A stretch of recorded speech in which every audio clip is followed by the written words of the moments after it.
ushobora kuba uriko uraca muri divorce, ushobora kubuza umugenzi yagize divorce, ugasanga ubuzima burakuduhiye, ugasanga ubuzima bumeze nabi, ugasanga wiyumvira ejo hawe hazogenda gute, ugasanga wiyumvira ati mbega ibi bihe bibe ndiko ndabamwo nzobivamwo, ugasanga wiyumvira ati mbega nzogera ahantu na jewe subira kuba jewe subira kunezerwa.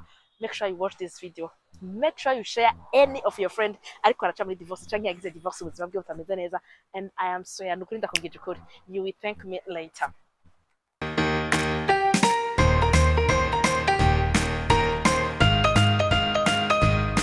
Welcome to my YouTube channel. Hi my people. Hi bantu banje, muraho mumeze neza. I hope you guys are doing okay. Welcome again to biganiro byacu. I promise you ko minsi yose ubu mbona video zishasha zikungena nashobora kubaho ubuzima bwiyaguye, zungena nashobora kubaho ubuzima bumeze neza canke ama vlog bivanye n'umunsi, bivanye n'umwanya, bivanye na mood tarimwo. Make sure you watch that native because zari ikintu gishasha. Akaba ari mbere uje kuri no YouTube channel yanje nawe yacu, make sure you subscribe please, I beg you. Hama usharinge umugenzi wabwira nawe agire subscribe, hama tubandanye dukura twese.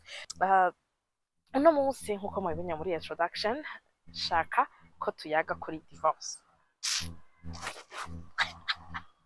Ushaka kwiyumvira ati ugira uduhandura twese ugira divorce, ugira utubwire iki? Oya, ariko nkuko wabibonye kuri titre no muri introduction, ushobora kuba uri kuraca muri divorce. Ngira ndakwigisha ingene byagenze gute ngo membaho inyuma ya divorce. Narabwiye ko iyi video ya YouTube channel yanje nawe, YouTube channel yacu, ariko bigisha no kubaha vibe y'ingene umuntu ashobora kubandanya abaho inyuma yo guhura n'ikibazo iki canke kiriya mu buzima, kuko turahura navyo ugasanga inyuma y'ico kibazo umuntu ko ararondera ama directive y'ingene ashobora kubandanya abaho bikamugora. So this YouTube channel yanje nawe niyo kugira ngo igufashe gute ushobora kubaho inyuma y'ikibazo runaka umuntu abahuye nabwo canke inyuma ya success runaka umuntu abahuye nayo mu buzima. Video y'ino munsi ni gute umuntu ashobora kubaho inyuma ya divorce. Mwabibonye neza. Kenshi mu buzima kumvo izi canke ziriya birashika ugasanga umuntu aravuye mu rugo yaramaze kurubamwo inyuma y'igihe gito kinini canke igihe kingana kose, ugasanga umuntu aravanye n'uwo bari bubakanye. Rero inyuma ya divorce umuntu araba perdu. Ndiko ndabivuga kubera ko ndabizi, narabiciyemo ndi mu divorce avec expérience de 7 ans. Nindo kuri bamwe ni nini kuri bamwe bariko barabicamwo. Umugabo imyaka indwi ni myinshi. D'abord nagize mariage ndi umwana muto, cyasubirangira divorce ndi umwana muto. Byari bigoye kubwiye wanje gushobora kubona yuko nzosubira kubaho ubuzima bwiza. Byari bigoye gusubira gutahura yuko nzosubira kubaho ubuzima nkuko shaka, nzosubira kubona inyishu, nzosubira kuba cette femme mubona, kuko naraciye muri vyinshi cyane nyuma ya divorce yanje. Ndashobora kuvuga muri ino video naraciye muri vyinshi cyane nyuma ya divorce yanje, byahinduye ubuzima bw'iwanje muri côté négatif. Naraciye muri vyinshi cyane inyuma ya divorce yanje, vyatumye mba umuntu arushe ababaye, ariko narabivuyemo. Ariko narishaka kuvuga narabivuyemwo. Rero muri ino video ngomba gusangiza intambwe nagiye ndacamwe muri divorce, inyuma ya divorce, ibihe bibi, ibihe byiza, n'intambwe naciye ukugene vyagiye biragenda. Urashobora kubikora ca muri divorce ucubona aho ugeze, ubone n'ingene ukwiye kubivamwo, ukabuzi n'umugenzi ari muri divorce ucubona hageze, ushobore kubona n'ingene ushobora kumufasha. Maze kugira divorce, ikintu ca mbere naciyemwo kwabaye kwihebura. Iyo udesize kubana n'umuntu, iyo udesize kugira urugo n'umuntu, uba udesize yuko ubuzima bwawe bwose kuva uwo munsi budepanda kuri uwo muntu bugiye kuba bumwe n'uwo muntu. Uba udesize guhindura around surroundings zawe, uba udesize guhindura abagenzi, uba udesize guhindura ibintu byinshi, kuko hariho ahantu ubuvuye n'ahandi ubugiye, ni indi ntambwe uba uteye. Rero umaze kubana n'uyo muntu, haragira ahantu aba centre d'intérêt yawe, haragira ahantu abagenzi biwe baba biwawe, haragira ahantu famille yiwe yiwawe, haragira ahantu ibintu byawe byose bihinduka. Muvanye n'uwo muntu usubira kurondera, usubira kuba bukurondera iyindi mpinduka. Impinduka iraruhisha, impinduka irababaza, impinduka iratuma wumva umengo nabona umengo ni esheke ngize mu buzima. Ndacara umwana muto, abantu baramvuga, abantu baranciye urubanza, abantu barangiye kure binuma, mba numva umengo ndihebuye, binuma mba numva umengo ndiyazi. Rero etape naciyemo kugira ngo shobore kubivamwo, etape ya mbere nakoze kwabaye kwiyakira. Kwiyakira pana muri sense y'uvyumvamwo, ariko kwiyakira muri sense ya ego vyarabaye, kwiyakira muri sense ya ego vyarashitse, kwiyakira muri sense ego sinkiri kumwe n'umugabo, ego ndi mu divorce. Mbega nkwiye kubaho gute, nkwiye kubana gute nibi bihe ndimwo? Kuko kwiyakira biragoye. Hari umuntu usanga yambaye alliance inyuma ya divorce kubera aratinya ibibazo abantu baza kumubaza, aratinya ingene aza gusigurira abantu ko asigaye ari umudivorce agaca agerageza kubihisha. Nariyakiriye ndakira kuco kintu cabaye, ndakibamwo ndavuga ati c'est un échec ego yabaye mu buzima bw'iwanje, ni ikibazo mpuye naco mu buzima bw'iwanje, kuko umaze kwiyakira bigufasha kumenya ingene uza gufacinga ico kintu. Ugumye uri mu kwanka, ugumye uri mu kubona umengo ntivyabaye, ugumye uri muri oyaha biracakunda, oyaha bizohinduka, biratuma uguma ukomereka gusumba, biratuma uguma ubona umengo none vyabaye canke sivyo, ugasanga uri mu muzingi udahera, ugasanga uri mu muzingi udashobora ubona umengo ntibiza. Maze kuvyakira ko vyabaye nkamara gutahura ibihe ndimwo niyo ndiko ndaja, naciye ngira etape ya kabiri ariyo guprioritizinga myself. Etape ya kabiri nagize ariyo kwisubirako, I mean gusubira kumva ko ndi umuntu. I'm not just a divorce, ndi just umudivorce afise umwana umumere célibataire. Naciye niga gusubira ndagira ama exercice, ndagira ama sport, ndafungura neza, kuko muri ivyo bihe sinzi we ingene uriko urabicamo canke umugenzi ariko urabicamo basha gufungura cari kibazo. Ninywera inzoga gusa, ninywera inzoga gusa nama mu mana warakoze, mana yarakoze kunkura aho hantu. Narasubiye ndaba jewe nkumva ko novyuka nkoga, nkumva ko nokwambara neza nkabegwa, nkumva yuko nosa neza, maze gusubira kwiyitaho jewe nyene. Yo etape ya kabiri. Etape ya gatatu naciye ngira yari yo gusubira kugira identity yiwanje, nofata niyo ya kabiri. Naciye mbona yuko apart yuko ndi umudivorce, ndi umuntu, ndi umumama, ndi umuntu mwiza, ndi umumama abantu bakunda, ndi umuntu akwiye kugira abagenzi, ndi umuntu akwiye kugira inshuti. Narabonye yuko ndi umuntu kandi ndabereye kubaho neza. Ndasubira identité yanje ndayikura kuba umugore w'umuntu, ndasubira kugira identité yuko ofisi yindi identité apart yo kuba umugore w'umuntu, kuko hari identité yindi abantu bamaze kuguha kugira ngo ushobore gusubira kwiyumvira uriwe biragora cyane. Ico gihe maze kugira muri ivyo vyose naciye ntangura kwiha ayandi ma goals y'ubuzima, kuko iyo uri kuraca muri divorce haragera ahantu ubona umengo ntacumaze, hakagira ahantu wanka ubuzima, hakagira ahantu wumva umengo ntaho woja, hakagira ahantu wumva umengo nta kuntu wobandanya ubuzima, hakagira ahantu wumva umengo wobivamwo byose ukabihagarika. So naciye niha ama goals mugabo mbona ashoboka. Naciye niha ama goals first gusubira gukora kuko nari nahagaritse akazi.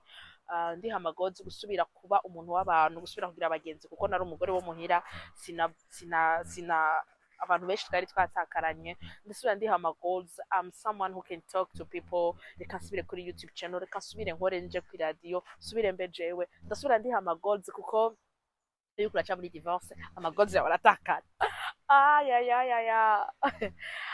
Maze gusubira kwiha ama goals, ikindi kintu naciye nkore kurikira my people,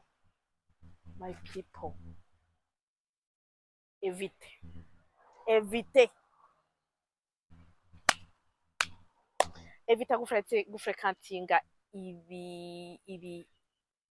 evita kubandanya uja mu bibanza mwajana mu n'umugabo canke n'umugore wawe maze kuvana. Evita kuja mu bibanza mwahuriramwo kenshi, kuko ivyo bintu biravyura ibikomere muri wewe, biravyura ca gikomere cyo guhebwa, biravyura ca gikomere cyo gutabwa, biravyura ca gikomere cuko umva umengo ntubereye canke ntukwiri, biravyura igikomere muri wewe, kuko ubonye ba bantu nyene bakubaza wa undarihe mwarahebanye, yo abakundana kwere nibo bankana, yo mwapfuye iki, yo byagenze gute, ugasanga biriko bigusubiza kuba hahandi. Nukuri je naririnze ibibanza byose nabona ko twohuriramwo n'uwo twahora tubana, naririnze ahantu hose abantu bose nzi yuko bonye utse uyo muntu canke kuko ubutarakira neza, you know, nabo bose tunzaye magods kwa muri ivyo byose. Ico kintu naragiye mu kanya cyarafashije cyane kwirinda guhura canke kuba mu bibanza nahuriramwo nawe, kuko nuburakira igikomere kibacuguruwe. Ikindi canyuma nagize habaye gusubira kwiyubaka, you know, kwiyubaka jewe nka jewe nyene. Sinzi ibihuri kuracamo, sinzi ico mwapfuye n'uwo muntu mu bana. Divorce iraca intege, divorce iratwica, divorce iramara abantu, iramara amafaranga, iramara umwanya, irahindura ubuzima bwawe pepe. Birababaje cyane kwicara ahantu wahora wicana n'umugabo wawe wicaye wenyine, abantu bakakubaza ngo arihe. Hariho n'ababesha kubera mama mutarashika kuri etape yo kwiyakira, ugasanga ngo araza kuza canke ngo yafatiriwe kandi mwaravanye, kandi mwaragize la divorce. Uko divorce mugenda muri sentare muri babiri canke bane, urumva nta muryango wose kujya mama muhamagaye famille yose mukagira mariage, ntimuyihamagara muyibwira ngo mwavanye. Ndiko hari abantu batamenya yuko mwavanye, ugasanga kubera kutariyakira ngo ushobore kubivuga, ugasanga waye muri ubwo buzima bwo kwihisha, ugasanga waye muri ubwo buzima bwo kubesha, ugasanga muri ubwo buzima bwo kurondera solution aho itari, ugasanga urarusha. Amayerero nakoze mvuye muri divorce nifuza yuko wo kwirinda gushaka kuramplasa ujya mu muntu gushaka kuja mu marelation kugira ngo ukire gushaka gukunda n'abandi bantu kugira ngo ubone yuko uracakunditse uracafise abantu bagukunda. Please stop iyo niyerere nifuza cyane kutokora kutaja mu relation kugira ngo ushobore gukira. Fata umwanya wawe ukire. People will come to you, people will find you. True love irahari kandi true love irabaho. Who knows, maybe ujya mugabo mwavanye muzosubirana Imana izobigukorera musubirane kuko niwe yari yarateguye yuko mubana. Who knows, maybe ujya nyene niwe mugabo niwe mugore wawe wo kuri kandi muzosubirana. Navyonzi ariko ni Imana ibizi. So since come closer, let me tell you something. Sinzi aho divorce yakugejeje, sinzi igituma wa divorce, ariko hari ikintu ushaka kubwira no munsi. You will be alright, my friend. Inyuma yibi hariho ivyiza bikurindiriye. See me after 7 years. I'm happy, I'm free, I'm cute, I'm me. I'm living my life. Am I ready to be in a relationship again? Am I ready to get married again? I am. Urumva kubera iki narakize. Kandi wirinde kuvuga amajambo mabi. Jewe si imbere mariage si ibintu vyanje. That's not true. Nta muntu umwe atabereye mariage. Peut-être ujya ntiyariwe canke peut-être niwe utariwe kuriwe. Kuko hari igihe twatubona umenga abandi nibo babikuri twe ugasanga nitwe turi babikuriwe. So please take isubize hamwe, kira, yakire, va muri ivyo bintu vyo kwicira urubanza, va muri ivyo bintu vyo kumva umengo ntushaka, va muri ivyo bintu vyo kumva umengo nta kindi kintu ushaka. Wiyakire, wiha amahoro, utahure yuko vyabaye kandi ataco ubihindurako. Reka kurondera ukira mu relation, uva de relation à relation, ariko ukirire muri wewe mukurikiza ayo steps ndaguhaye. Eske aya step yagufashije? Ugeze ku yahe step? Umugenzi wawe batugeze ku yahe step? Nturiyakira, nturavyemera, uracari mu relation yo kurondera gukira. Please share with us mu comment.